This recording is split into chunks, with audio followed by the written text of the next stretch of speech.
Isang Memorandum of Agreement ang nabuo umano ilang taon na ang nakakaraan sa pagitan ng Federasyon ng mga Fire Volunteer Groups at lokal na pamahalaan. Layunin ng nasabing kasunduan na bigyan ng insurance ang mga volunteer bilang tulong ng gobyerno sa kanila. Ayon kay Ram Cruz, isa sa mga leader ng Fire Volunteer Groups, matagal na nilang hinihintay ang update tungkol sa MOA ngunit wala silang natanggap na impormasyon mula sa pamahalaan. Noong October 4 lamang nila napag-alaman na may umiiral na palang insurance para sa kanila. Bukod sa usapin ng insurance, binanggit din ni Cruz ang ilang mga issue sa loob ng Disaster Risk Reduction and Management Office o DRRMO. Ayun, actually nag-start yan nung encourage kami ni Mayor Bico na kaming mga fire volunteers, rescue volunteers ng Pasig na bumuo ng isang federation. Para nga naman daw yung mga tulong na manggagaling sa city, mabilis nilang maiparating sa aming mga volunteers. So, nagkaroon kami ng pagpupulong ng mga volunteers. Nagkaisa kami siguro way back 2021 or 2022, sometime yung mga ganyang taon. Binuo namin yung Federation ng Pasig Fire and Rescue Volunteers. So meron ng tumatayong mga officers kami dyan. Doon naman nila sinimula ng yung pagbuo ng MOA between ng mga volunteers kaya ng City Government of Pasig. Yun yung magiging jump point para mag-start yung tulong na sinasabi. Isa na nga dyan yung insurance. Yan yung isang parang flagship program ng Pasig Disaster Risk Reduction Management Office na pagbibigay tulong sa mga volunteers na hindi naman empleyado ng city, ibig sabihin talagang volunteer na hindi konektado sa city government ng Pasig para magkaroon naman kahit papaano ng insurance just in case magkaroon ng aksidente or kung may health problems na darating sa pag-responde namin. Regular MOA na lang naman na ang city government is handang tumulong sa mga fire and rescue volunteer na mag-enter into MOA through trainings, equipments, and iba pang po pwede lang itulong. At the same time, ang balik naman ng mga volunteers is to support the LGU sa mga activities nito at saka doon sa mga re-require na nila if ever. Ang naging MOA doon is hindi naman between the federation and the city government. Ang naging MOA nun is between the individual fire and rescue group tsaka ng Pasig City Government. So, ang naging dating sa akin nun, kung may federation, dapat ginamit na yung federation. Kasi nga, pinabuo nga yung federation. Ang lumabas dito, hindi naman actually lahat nag-participate. Actually, yung sarili kong grupo, hindi nag-sign ng MOA. Pero since parte ko ng federation, alam namin yung nangyayari doon sa bawat isa. Nagkakaroon ng reporting yung mga officers namin. Kaya napag-usapan namin to. Natatandaan ko pa, siguro way back 2021, mga last quarter or basta sometime 2021 o papasok ng 2022. Napag-usapan namin sa 8th floor yan, sa C3, sa meeting room ng C3. Doon, nandun lahat yung mga representative namin at in-announce na yan insurance nga. Actually, nagkaroon pa ako ng pagkakataon na tanungin kung ano yung coverage ng insurance para kung sakasakali. Baka meron kasing isa sa mga grupo ng fire rescue volunteer ng Pasig na ang linya is insurance. Baka makapag-offer ng mas maganda bukod dun sa kausap na nila kung meron man silang kausap. Kaso lang, hindi tayo nagkaroon ng kasagutan dun sa tanong ko na yon. Hindi yun nasagot that time yung meeting na yon. So, nung point na yon, hindi ko na lang in-insist. After nun, pumasok na yung 2022, 2023, 2024.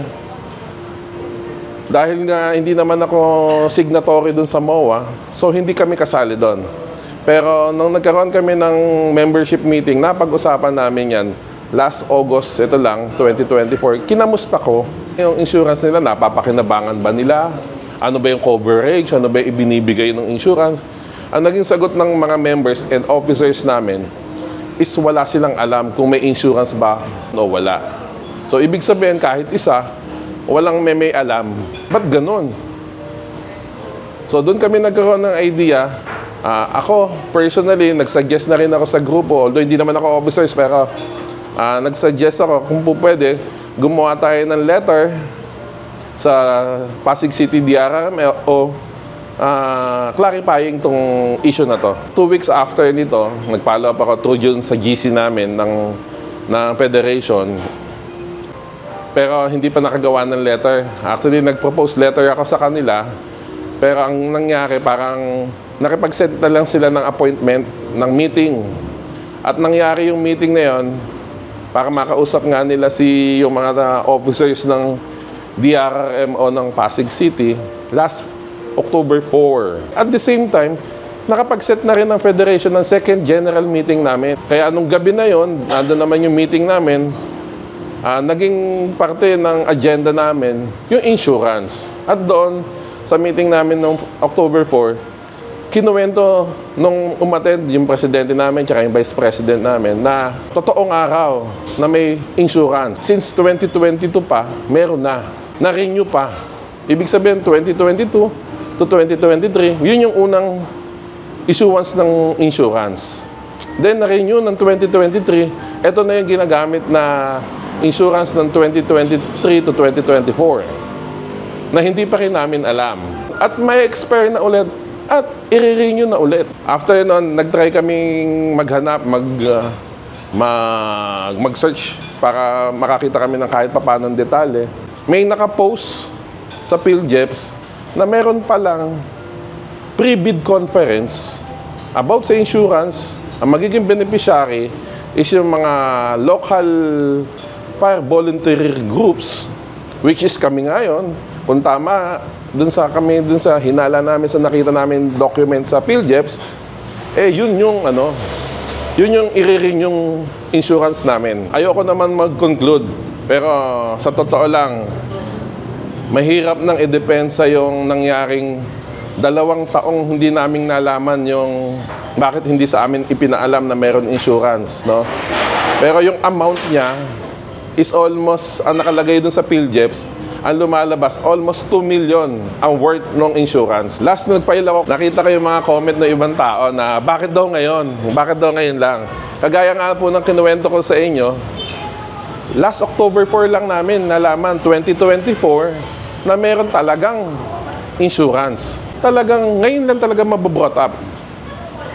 So, hindi natin to tinago, hindi natin to pinlano. Siguro, meron nagtago. Yun yung mga taga-DRRMO ng Pasig. Hindi kami. Hindi namin gusto to. Kami, nagtatanong lang. At sana maliwanagan kami. Bakit hindi ipinaalam sa mga volunteer itong insurance na to? Maliit na bagay pa lang to, no? Actually, napakarami kong naririnig tungkol sa DRRMO. Huwag na tayong dumating dun sa puntong isa-isahin natin to. Pero siguro dahil panahon ng eleksyon, talagang maririnig natin to no? Pero hindi po ito tungkol sa paninira. Ito po ay tungkol sa katotohanan nangyayari. Isa lang siguro, sumbong na gusto nating i-clarify. Wala atang nagagamit ng ang DRRMO na ambulansya. Kung meron man, baka isa lang. Kasi ang sinasabi ng mga empleyado natin dyan, 5, 6, 7 yung ambulansya natin hindi pinakikinabangan, hindi tumatakbo, matagal na yan. Ang sabi nila, ang sira lang naman is aircon.